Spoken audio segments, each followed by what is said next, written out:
Fala galera, beleza? Vamos nessa? Passando então aqui hoje para a gente falar um pouco sobre migrânias, enxaqueca, né?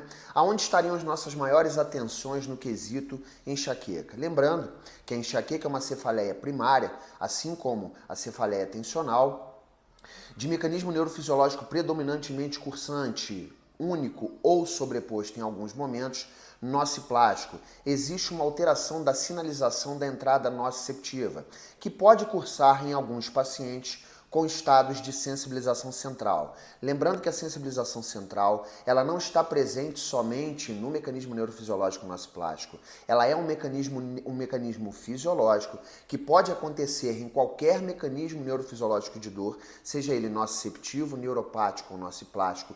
Também não se restringe a pacientes que apresentam características temporais de cronicidade, ela também acontece em processos agudos, ok? Sendo assim, cursantemente, quando o paciente também está com processo de sensibilização central, o paciente apresenta características de fotofobia, fonofobia, osmofobia, déficit de atenção, muitas vezes um déficit cognitivo associado àquele momento, um estado de ansiedade, uma simpaticotonia aumentada, podendo diminuir ou aumentar a sua carga alostática associado a isso e o seu processo homeostático estar alterado. Com isso, períodos onde ele não esteja com uma capacidade modulatória endógena muito efetiva. Os pacientes sensibilizam com facilidade.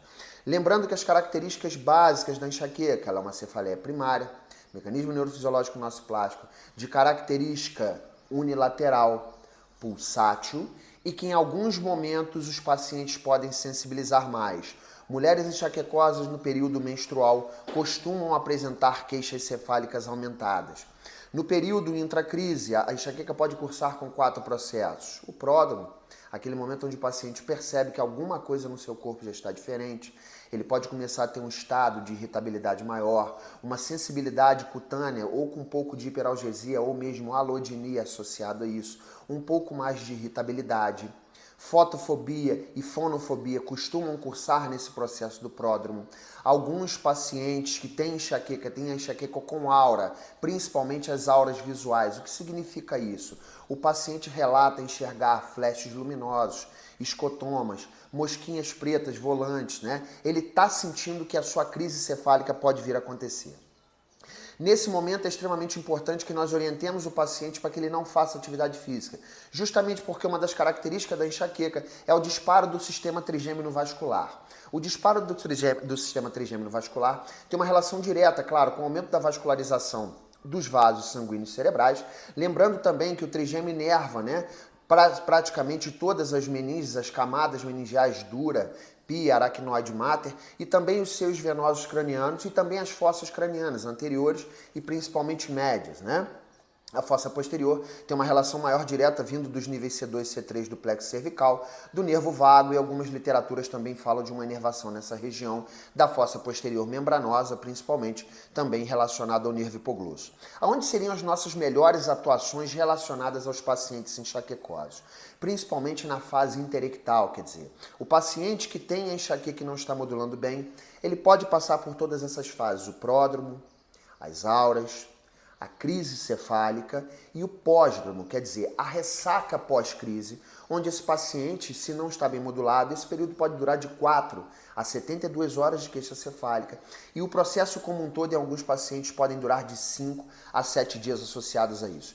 A fisiopatologia relacionada à enxaqueca tem um mecanismo que chama-se de depressão cortical alastrante, quer dizer, uma alteração eletrofisiológica no sistema nervoso central que disparam em áreas específicas do córtex, principalmente com relação ao visual, ao auditivo, ao olfatório, e que também tem liberações de certas substâncias associadas, como o peptídeo vasointestinal ativo, um aumento do disparo do eixo hormonal, do eixo hipotálamo hipofisário ovariano, por isso que muitas mulheres no período, né, pré-menstrual e no intra, né, menstrual também, costumam apresentar queixas cefálicas aumentadas. Não indicamos que nesse momento do intracrise o paciente se exponha a atividades físicas. Justamente por quê? Porque aumentamos o disparo vascular. Aumentando o disparo vascular e pressórico, nós podemos fazer com que essa crise acabe também aumentando.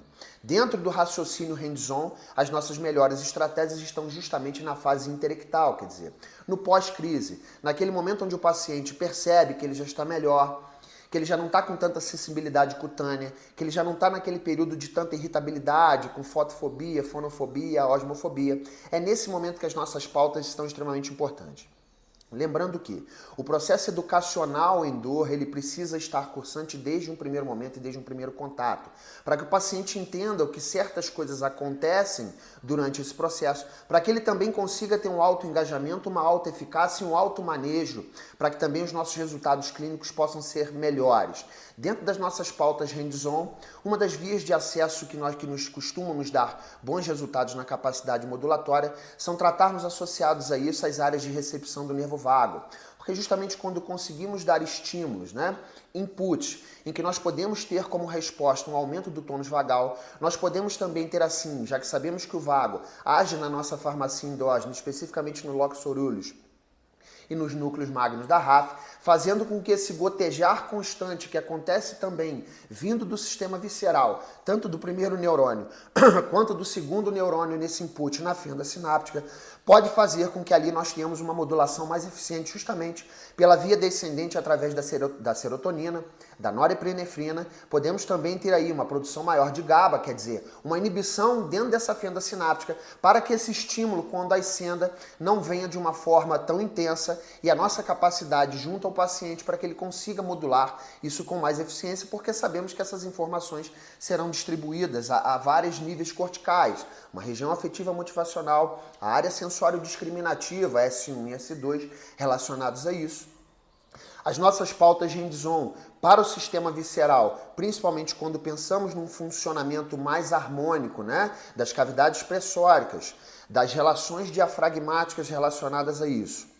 E aonde essas informações vão culminar principalmente na região suboccipital, onde temos ali também o núcleo trigêmeo espinal associado a isso, um núcleo sensitivo, que tem uma relação direta de recepção de sinais, que advém do nervo vago, do nervo trigêmeo, do nervo facial e do nervo glossofaríngeo.